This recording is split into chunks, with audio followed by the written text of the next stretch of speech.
Hey everyone, my name's Clayton, and I'm one of the pastors at Clearview Community Church. We are one church in multiple locations with in-person gatherings in Stayner, Creemore, Wasaga Beach, and Collingwood. If you would like information about any of our in-person gatherings or our locations, you can visit our website. It's clearviewcommunity.church. So recently I got a chance to do some renovations on the house that my wife and I own. Now, when I say renovations, that might be a misleading word because it was more like demolition, which, to be fair, is very in my lane in comparison to anything else with our renovations. It was a shed in the backyard and we didn't use it, and it was rickety, and it served as a home base for hundreds of bees' nests and one very cute but very unwelcome skunk. So the shed has to go.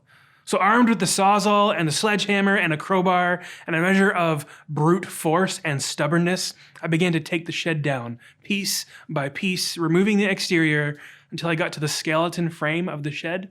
Then I made a few strategic cuts, swung the sledgehammer once, and slowly the shed tips over inch by inch, creaking and bending under its own weight, and then crash. It's all over. And as I admired my handiwork, I took a look at the foundation of the shed. And I realized that the relatively easy time that I had taking it down had less to do with me and more about the foundation it was resting on. Instead of a concrete base or a cornerstone or a sunken-in concrete post, the shed was just nailed into a fence post, and the floor and the foundation were multiple piles of 3 bricks spread around the perimeter and through the middle, and then a piece of 1/4-inch plywood was placed on top of those bricks. Everything was supported by these pieces of plywood and a few stacks of bricks on the ground. Did it work? I suppose, but was it great? No. The foundational structural parts of this shed, they were thrown together, and luckily it's just a shed that we didn't use, so there's no danger, but that skunk did receive its eviction notice that day. Now, in Luke chapter 6, Jesus is preaching what becomes his most famous sermon. He speaks about judging people, loving your enemies. He presents a kingdom that celebrates and elevates those who are suffering, those who are poor, those who are sad or beaten down.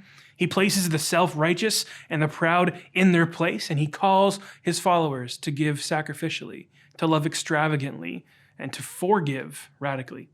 And in this Luke chapter 6, the sermon comes to a close with 2 metaphors, one about good and bad fruit, and the other about house builders and their foundations.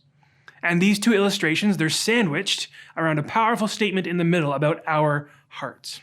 So let's deal with the good and the bad fruit. Jesus says in Luke 6:43 and 44, "No good tree bears bad fruit, nor does a bad tree bear good fruit. Each tree is recognized by its own fruit. People do not pick figs from thorn bushes or grapes from briars." So this here, it's a relatively simple illustration, especially considering that the people Jesus is speaking to are in an agrarian culture, meaning that the farming and agriculture, these are core parts of the day-to-day life and commerce of everybody listening. They've seen a good, healthy tree. They've seen a bad, unhealthy tree. They know that a good and healthy tree gives good fruit, while an unhealthy one has no harvest. And the evidence of the health of the tree, well, that's easy to find. It's the fruit. And not only is the evidence easy to find, but it's easy to expect. What I mean by this, and what I think Jesus is getting at, is I believe that if you plant a thorn bush, you aren't going to wait expectantly for beautiful figs and peaches or apples to grow from that. It's just going to be thorns. And if it's a bad tree, it's going to give bad fruit. If it's unhealthy, it's going to have no or unhealthy fruit. What if it's a good tree? It brings good fruit. And if it's a good, healthy tree, it brings healthy fruit. So hold on to that illustration of the healthy and unhealthy trees and move to Jesus' second comments, this middle of this sandwich. In verses 45 to 47, here's what Jesus says. "A good man brings good things out of the good stored up in his heart, and an evil man brings out evil things out of the evil stored up in his heart. For the mouth speaks what the heart is full of. Why do you call me Lord, Lord, and do not do what I say?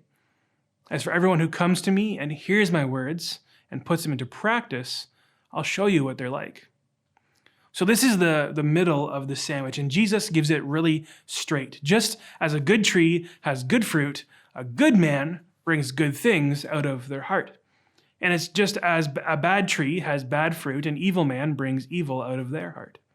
What does Jesus do here is that he traces the location of the stores of good or evil in people, and it's located in their hearts. Their heart is the place, and Jesus speaks about this as the inner thoughts, feelings, desires, and motivators of the human experience. That's the heart. And then he says, everyone who comes to me and hears my words and puts them into practice. Well, now he's indicating that these are the people who are storing the good of his words in their heart. The words of Jesus stored as good in the heart, those come out of the person in their lives. Now, what words is he talking about? He's just finishing up and closing out his Sermon on the Mount that I mentioned earlier. The sermon that speaks to the poor, speaks to the brokenhearted, and it also speaks to the rich and to the full. It speaks about loving enemies and living outside of judgment and outside of pride and away from hypocrisy. And it paints a picture of a kingdom of God where the bar is raised and the door is open for you and for me. His sermon are the words that he challenges the people to store in their hearts and to drastically affect and to transform those hearts, the inner thoughts, the feelings, the desires, and the motivators. So we have the top of the sandwich, which is this illustration of trees, that the evidence of a healthy tree is healthy fruit, and the evidence of an unhealthy tree, it's unhealthy or no fruit. And then we have the middle of the sandwich, the storing the words of Jesus in our hearts and putting them into practice. But now we have the bottom third, or the bottom bun of the sandwich, and Jesus says that for anyone who puts his words into practice, that they will be like this. They are like a man building a house who dug down deep and laid the foundation on the rock. And when a flood came, the torrent struck the house, but could not shake it because it was well built. But the one who hears my words and does not put them into practice, it's like a man who built a house on the ground without a foundation. And the moment that the torrent struck that house, it collapsed and the destruction was complete. So we get two builders and we get two approaches. One made sure that the foundation was right, while the other, he doesn't. And Jesus is clear. His words are the foundation of this house or the root of that tree. They're supporting and holding a structure for a house that can withstand the beatings of the storm and flood. And notice that the storm or the flood, it doesn't care which house it hits. It will hit the well-built house just as freely as it hits the poorly built one. For you and for me, Jesus is reminding us and he's speaking to us. His words, his teaching, his life are given to us, not as advice or good life principles, but as foundational building blocks for the lives that we live today. I remember when I was around 12 or 13 years old, we had a class project where we would build a tower using popsicle sticks and tape. We were given partners and given 20 minutes to build a tower. And at the end of the time, our towers were tested to see if they could withstand the free shaking of the desk, a simulation of an earthquake. And so the teacher stands and shakes and shakes and shakes the desk. Now, some of the towers, they don't even hold their own weight or their own structure for more than 3 seconds, even without an earthquake. But others, they stood strong and powerful in the face of the torrent and the shaking. The difference between the two, it becomes painfully and glaringly obvious. One had a strong foundation while others didn't. So review with me the 3 pieces of this sandwich, and we'll land at a few closing comments. First, there's the story of the healthy and the unhealthy trees. The fruit is obvious evidence of whether or not the tree is healthy or unhealthy. And then second, in the middle, there's the heart, our inner thoughts, our feelings, our emotions and motivations, and what we store there. Do we store the words of Jesus and the life of Jesus, or is it something else? And then thirdly, the bottom, it's the story of the builders, the one who builds on a strong foundation, withstands the beatings of a storm.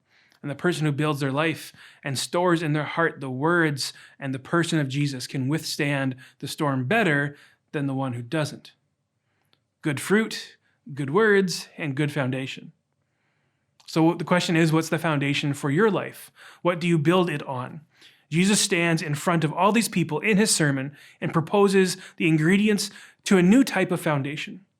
things that don't come naturally to us, things like forgiving those who hurt us, like loving our enemies, like elevating the suffering and the downcast.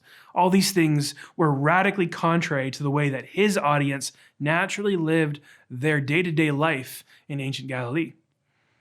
So what do we do with this sandwich of teachings?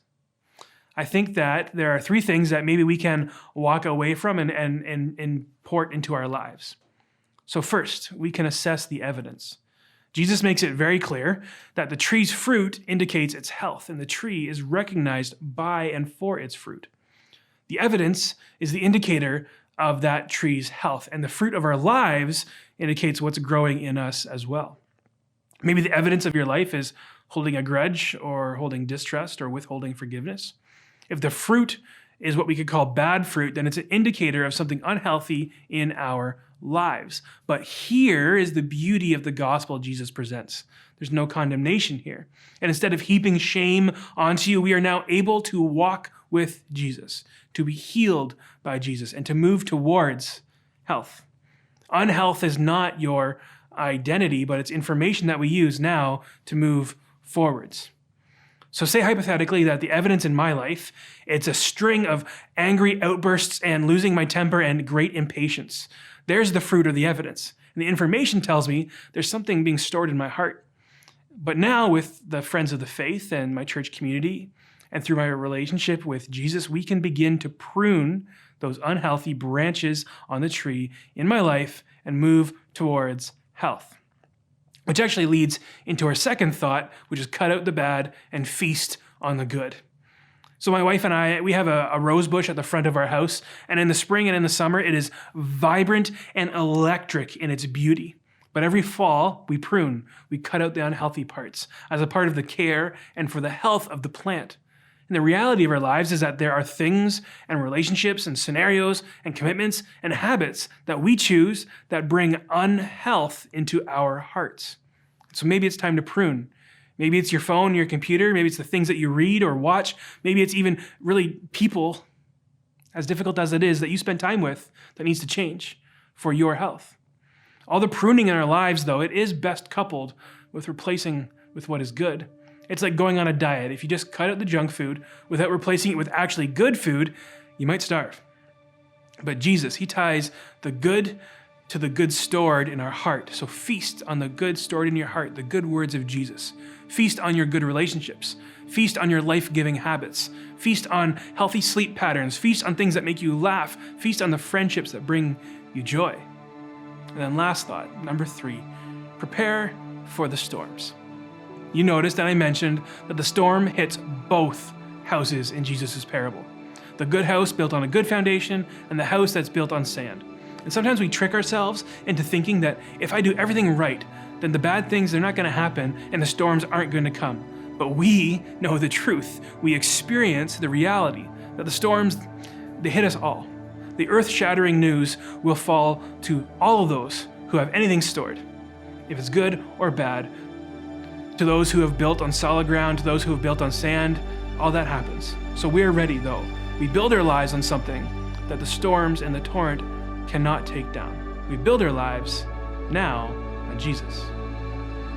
So God, thank you for your words that give us the foundation to build on. That you have not left us to figure it out on our own, but instead you have made a way through your Son Jesus to know you, to follow you, to worship you, to be transformed by you from the inside out. So today we ask that you would help us to see your truth and live by it.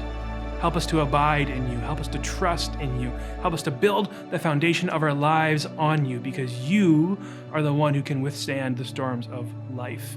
And through you, I find my strength. Amen. So thanks for joining me today.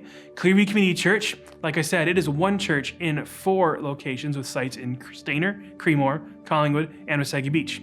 If you'd like to join us for one of our in-person gatherings, you can get all the information that you will need on our website, clearviewcommunity.church. Now, we also have vibrant children's programs and youth programs. We have plenty of projects and initiatives that serve those in need within our communities. And we have frequent opportunities for you to connect with each other and begin to store the good in your heart. for all that information. What you need to know is found on our website as well. You just click the button that says What's Happening, and you will find all you need to know about what is happening. God bless you, and we'll see you next time.